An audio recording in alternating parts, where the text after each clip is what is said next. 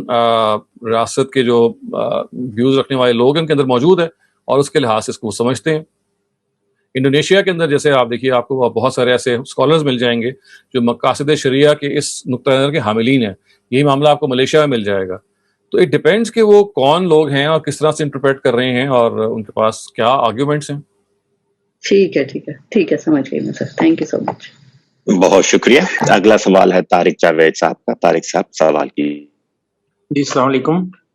ہم نے 2 topics discuss کیے اس میں. تو یہ کہ آیت کی منسوخی یا نسخ قرآن کیسے کرتا ہے، اور قرآن کے اندر 3 یا 4 یا 5 جو ہے وہ منسوخ کیسے ہوئے ہیں.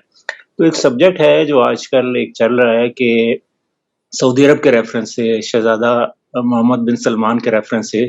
وہ ہے حدیث کا نسخ. تو انہوں نے 2 کیٹیگرائزیشنز کی ہیں، احادیث متواترہ اور احادیث احاد.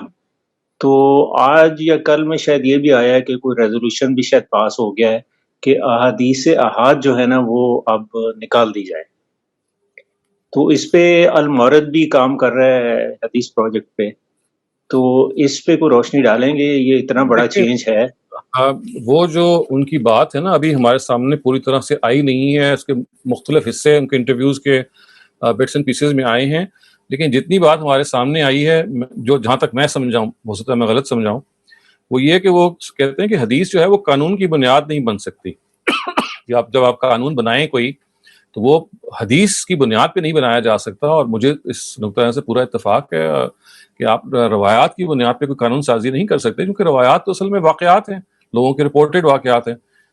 آپ نے جب اگر کوئی قانون بنانا ہے تو اس کا تو بنیاد قرآن کے اندر ہونی چاہیے. اس کے علاوہ جو یہ تقسیم کر رہے ہیں حدیث احاد یا خبر واحد اور خبر متواتر، اس کے بارے میں تو ہمارے ہاں چونکہ پہلے ہی بہت ساری بحثیں ہوئی ہوئی ہیں. ہمارے ہاں علماء کا جو کلاسیکل اسکالرس کا جو محدثین کا گروہ ہے وہ تو یہ کہتا ہے کہ یہ سرے سے کوئی چیز ہی نہیں ہے جیسے کو آپ خبر متواتر کہتے ہیں. حدیث تو ہیں ہی ساری احاد، کوئی ایک بھی حدیث ایسی نہیں ہے جو متواتر ہے. اور خطیب بغدادی میں اور ابن صلاح میں اس کی بڑی بحث ہوئی ہے، بلکہ ابن صلاح نے تنقید کی ہے خطیب بغدادی نے، پر کیونکہ خطیب بغدادی ہیں جنہوں نے اس کو انٹروڈیوس کیا اور بتایا کہ خبر متواتر، تو ابن صلاح جو ان کے بعد کے ہیں انہوں نے اپنی کتاب میں بتایا جی کہ یہ کوئی کسی ایک کی روایت کے بارے میں یہ دعویٰ کرنا کہ وہ متواتر ہے یہ درست نہیں ہے. روایات ہوتی ہیں احاد ہیں، تو یہ ایک الگ دائرہ ہے کہ وہ متواتر ہیں یا احاد ہیں. لیکن یہ بات کہ ابھی تک ان کے ہاں جو کچھ سامنے آیا ہے وہ یہ کہ روایات کی بنیاد پہ قانون سازی نہیں کی جا سکتی، جو جہاں تک میں سمجھاؤں. اگر بات اتنی ہی ہے تو یہ بات تو بڑی معقول ہے، لیکن اگر بات اس کے کوئی علاوہ ہے یا کوئی اور چیزیں بھی ان کے ہاں پن اپ رہی ہیں، ڈیولپ ہو رہی ہیں اور ابھی ہمارے سامنے نہیں آئیں، تو شاید وہ قبل از وقت ہوگا اس پہ کامنٹ کرنا. جی بالکل ایسے ہی ہے میرا خیال، اور مجھے بھی یہی لگ رہا ہے کہ وہ لا میکنگ کی طرف ان کی زیادہ پوائنٹ ہے. لیکن لیٹ اس سی، وقت کے ساتھ ساتھ یہ چینج سمجھ آئے گی کہ اگر امپلیمنٹ ہوتی ہے تو بہت بڑی چینج ہوگی. جی تھینک یو ویری مچ. بہت شکریہ. ہمارے پاس اب سوال تو ختم ہو گئے، لیکن کچھ سوال موجود ہیں چیٹ گروپ میں، کیونکہ ہم ڈسکس کر رہے ہیں تورات کو اور اس وقت کے یہود و نصارہ کو. انہوں نے سوال کیا ہے کہ ان یہود و نصارہ اور آج کے یہود و نصارہ میں کیا فرق ہے؟ وہ the contemporaries of the prophet versus the modern یہود و نصارہ, are they the same? جی چونکہ اس پہ تو ہم بہت دفعہ کئی نشستوں میں باقاعدہ موضوع بنا کے بات کر چکے ہیں. تو میں مختصراً آپ کو دوبارہ جواب دے دیتا ہوں کہ زمین آسمان کا فرق ہے. وہ جو آپ یوں سمجھ لیں جو قرآن مجید میں یہود و نصارہ زیر بحث ہیں اور آج کل کے جو یہود و نصارہ زیر بحث ہیں ان پر جو سزا کے پہلو سے جو قرآن مجید میں باتیں بیان ہوئی ہیں وہ ہرگز لاگو نہیں ہوتی، کیونکہ وہاں جو کچھ قرآن بیان کرتا ہے وہ یہ ہے کہ ایک رسول موجود ہے، اس رسول نے حق کو واضح کیا اور اس کے سامنے جو اس وقت کے جوز اور کرسچنز تھے انہوں نے جانتے بوجھتے انکار کیا. ابھی ہم نے آیت پڑھی ہے نا کہ من بعد ما تبین لہم الحق، حق ان پر واضح ہو گیا تھا، اور حسدم من عند انفسہم، وہ حسد کے ذریعے سے یعنی حسد کی وجہ سے انہوں نے انکار کیا. تو اس انکار کو اللہ تعالیٰ نے خود کمیونیکیٹ کیا اپنے پیغمبر کو، اور یہ بتایا کہ دیکھیے اب یہ وہ لوگ ہیں کہ یہ کوئی تعویل کے اختلاف میں نہیں کھڑے ہوئے بلکہ مکابرت اور ضد میں اور استکبار میں کھڑے ہوئے ہیں. تو یہ آج کل کے جو جوز اور کرسچنز ہیں ہو سکتا ہے ان کے ہاں بھی یہی ہو، لیکن اس کے بارے میں ہم ہرگز جان نہیں سکتے. اور اس کی دو وجوہات ہیں. ایک تو یہ کہ جو اتمام حجت کے لیے جو شرط موجود ہے جو قرآن مجید بیان کرتا ہے وہ ایک پیغمبر کا ہونا ہے بنفس نفیس. ظاہر ہے کہ نبی صلی اللہ علیہ وسلم کے جانے کے بعد وہ تو صورت کبھی بھی میسر نہیں ہو سکتی، اس لیے کبھی بھی یہ تقاضا ہم نہیں کر سکتے کہ اگر اتمام حجت ہوا بھی ہے، جیسے کہ ہو سکتا ہے کہ ہوا ہو، تو ہمیں اس کی اطلاع کوئی پیغمبر دے گا. اس کی اطلاع دی وہی سے جا سکتی ہے، اور وہ نبی صلی اللہ علیہ وسلم کو اللہ تعالیٰ نے دی اور اللہ تعالیٰ نے وہ بات قرآن میں بیان کی. اب چونکہ نئی وحی نہیں آ سکتی، لہٰذا ہم اب کسی طور سے بھی یہ نہیں کہہ سکتے کہ اگر کوئی اتمام حجت ہوا ہے یا بات واضح ہو گئی ہے تو وہ اس درجے میں ہوگی ہے کہ ان کے پاس کوئی گنجائش نہیں ہے، تو چونکہ وہ ہمیں اس کا کوئی اطلاع نہیں ہے. لہٰذا آج کل کے جو جوز اور کرسچنز ہیں ان کو آپ ہرگز کافر نہیں کہہ سکتے اس مفہوم میں کہ جو مستوجب سزا ہوتے ہیں، یعنی جن پہ وہ سزائیں جو قرآن مجید میں بیان ہوئی، جیسے آپ ان کے بارے میں دعا نہیں کر سکتے، یا مثال کے طور پہ سلامتی کی یا میراث آپ ان سے نہیں لے سکتے یا دے سکتے، یا آپ نے ان سے لازماً جہاد کرنا ہے وغیرہ وغیرہ. بہت ساری ایک پوری لسٹ ہے جس کو ہم تفصیل سے ڈسکس کر چکے ہیں. یہ ساری اسپیسیفکلی ہوگی نبی صلی اللہ علیہ وسلم کے جو مخاطب اہل کتاب ہیں ان کے لیے. آج کی جو اہل کتاب ہیں وہ آپ کے بھائیوں کی طرح آپ کے فیتھ فیلوز ہیں. میں تو ان کو ہمیشہ فیتھ فیلو کہتا ہوں. ان کو آپ اپنی بات پہنچائیں، اپنی بات بتائیں، ایک محبت کا تعلق پیدا کریں، اور ان کے بارے میں کسی قسم کی جو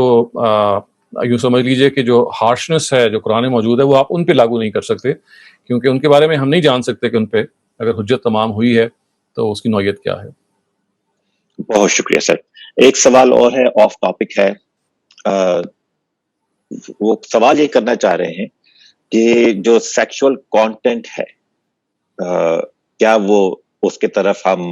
متوجہ ہوتے ہیں، کیا یہ ہماری فطرت ہے؟ اور دوسرا پہلو یہ ہے کہ اگر ہم اس کی طرف مائل ہوتے ہیں سیکشول کانٹینٹ کو دیکھنا یا اس میں انڈلج کرنا یا انڈلج نہ کرنا، صرف دیکھنا، تو کیا یہ حرام ہے یا یہ ناپسندیدہ ہے؟ کیا یہ میجر سن ہے؟ وہ یہ سب اس پہ کنفیوز نہ ہو. یعنی دو سوالات الگ الگ ہیں نا. ایک یہ بات کہ آپ سیکشول کنٹینٹ کی طرف اٹریکٹ ہوں، تو یہ تو انسان کی فطرت کے اندر جنس کی طرف ایک میلان رکھا گیا ہے، سیکشول ایکٹیویٹی کی طرف میلان رکھا گیا ہے، اور اس کو کوئی بری چیز نہیں سمجھا گیا، بلکہ قرآن مجید نہیں، یعنی آپ سمجھ لیں کہ جیسے پیاس اور بھوک کا تقاضا انسان کے اندر ہے، بالکل ایسے ہی جنس کا تقاضا بھی ہے. یہ جبلت ہے، یہ آپ کی انسٹنکٹ کے اندر شامل ہے. تو اپنی نیچر میں یہ کوئی بری چیز نہیں ہے. جس چیز کو قرآن کنڈیم کرتا ہے یا کرٹیسائز کرتا ہے وہ اس کا ذریعہ ہے کہ آپ کیسے اس کی پیاس بجھائیں. جیسے آپ کو جب پیاس لگتی ہے تو علماء کہتے ہیں کہ آپ نے شراب نہیں پینی، پانی پینا ہے. تو آپ کی تھرسٹ پہ وہ اعتراض نہیں کرتے، لیکن تھرسٹ کو آپ نے بجھانا کیسے ہے؟ وہ کہیں گے کہ نہیں آپ نے فلاں ڈرنک نہیں پینا، فلاں ڈرنک پینا ہے، یا فلاں کھانا نہیں کھانا اور فلاں کھانا کھانا ہے. تو اگر آپ کو بھوک لگتی ہے تو بھوک کا بھی انکار نہیں ہے، پیاس کا بھی انکار نہیں ہے، البتہ وہ بھوک اور پیاس کو کیسے آپ نے مٹانا ہے اس کے بارے میں رہنمائی ہے. تو بالکل ایسے ہی جنس کی بھی ایک بھوک ہوتی ہے، جنس کی بھی ایک انسان پر ظاہر ایک ضرورت طاری ہوتی ہے. تو یہ بتایا گیا کہ وہ جو ضرورت ہے اس میں جو اصل چیز ممنوع ہے وہ تو زنا ہے، اور ہر وہ چیز جو زنا تک آپ کو لے جا سکتی ہے وہ سد ذریعہ کا مطلب ہے وہ پریکاشنری طور پہ you should avoid that because it can lead you to that sin. تو اصل جو میجر سن ہے وہ تو زنا ہے، یعنی جو اس کو ڈیڈلی سن کہتے ہیں. لیکن things which might lead to it، جس کے اندر pornography بھی شامل ہے، تو آپ یوں کہہ سکتے ہیں کہ وہ ذریعے کا باعث بن سکتی ہیں. تو وہ کوئی میجر سن تو آپ کو ان کو نہیں کہہ سکتے، وہ مائنر سنز ہی میں شمار ہوگا. لیکن بہرحال ان کا تعلق نوعیت اس طرح کا ہے کہ اگر آپ کی شخصیت کا وہ احاطہ کر لیں، شب و روز آپ اس کے اندر غلطان ہو جائیں، تو پھر آپ کی جو شخصیت کا اندر کا جو انسان ہے وہ اس کے اندر کی جو پاکی ہے اور جو طہارت ہے وہ آہستہ آہستہ ختم ہونی شروع ہو جاتی ہے. آپ کی توجہات اللہ سے ہٹ کے، اپنی ذمہ داریوں سے ہٹ کے اس قسم کے کاموں کی طرف ہونی شروع ہو جاتی ہیں. تو بعض دفعہ اگرچہ آپ وہ کوئی میجر سن نہیں کر رہے ہوتے، لیکن آپ کی جو جیسے قرآن کہتا ہے نا کہ احاطت بہی خطیئتہ، یہ چھوٹی برائی آپ کو ایسے لپیٹ میں لے لیتی ہے کہ ایسا لگتا ہے کہ جیسے آپ ایک بڑی برائی میں گرفتار ہو گئے ہیں. تو یہ بھی بعض دفعہ ہو جاتا ہے. لیکن اگر وہ بہرحال اس درجے میں نہ پہنچے اور ایک جگہ رہے، ایک خاص پروپورشن میں رہے، تو اس کو آپ ایک مائنر سن کہہ سکتے ہیں. لیکن other then that this is something which can not be regarded as a major sin. بہت شکریہ ڈاکٹر شہزاد سلیم. آج کے سوالات ہمارے ختم ہو گئے. بڑی اچھی محفل رہی، سوالات بہت اچھے تھے، ایکسپلینیشنز بھی ایکسکوئزٹ تھیں. انشاءاللہ ہماری طرف سے خدا حافظ. اور آپ کچھ کہنا چاہیں گے؟ جی انشاءاللہ آئندہ ہفتے ہم ایک نئے پیسج کے ساتھ حاضر ہوں گے. اور بہت بہت شکریہ. بس یہ ضرور ذہن میں رکھیے کہ اپنے اندر جو آپ کو ہم سب کو کوشش کرنی ہے قرآن مجید کو سمجھنے کی اور جس ٹریننگ کی، اس کے اندر یہ زبان کا جو پہلو ہے، لینگویج کا جو پہلو ہے، اس کی جو اپریسیشن کا جو پہلو ہے، اس پر آپ ضرور توجہ رکھا کریں. کیونکہ اللہ تعالیٰ نے جب قرآن مجید کو ہمیں دیا تو زبان کے قالب میں دیا، تو ہمیں لینگویج کی اپریسیشن کو اپنی بہتر سے بہتر بنانا چاہیے. تو انشاءاللہ آئندہ ہفتے دوبارہ ہم حاضر ہوں گے. خدا حافظ.